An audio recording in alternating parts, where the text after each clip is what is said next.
وبسم الله نحطوا 4 مغارف كبار ملوخيه ونغطاها بالزيت، الزيت العادي، ما نديروش زيت زيتونه خاطر تجي فيها طعمه المراره.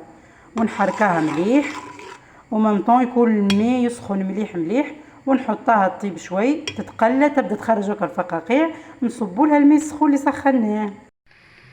وتوا بعد ما فارت الملوخيه بدات تشكشك نصبوا لها الماء السخون، وبعد ما صبينا لها الماء فاير نغطاها ونخليها كل مره نحركاها.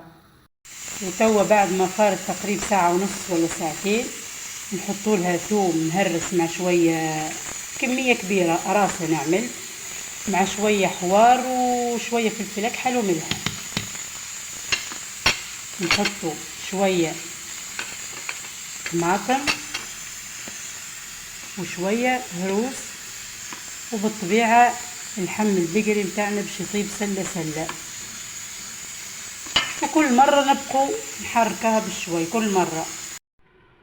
وكل مره نبقوا نحركاها، ما نغفلوش عليها خلاص لين تختار وتقر زيتها.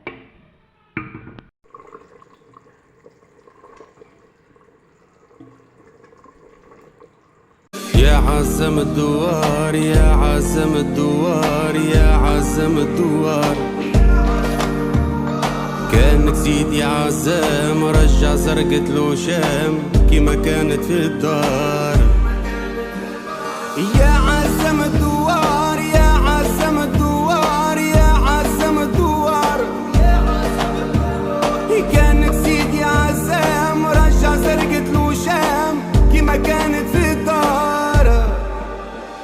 يا عزم مضاع مني الغرام، سيد الطالب موجوع طالب منك رجوع، والله بيقى مفتون به وانا مجنون، الناية بيها ممحون غاية بالغزلة.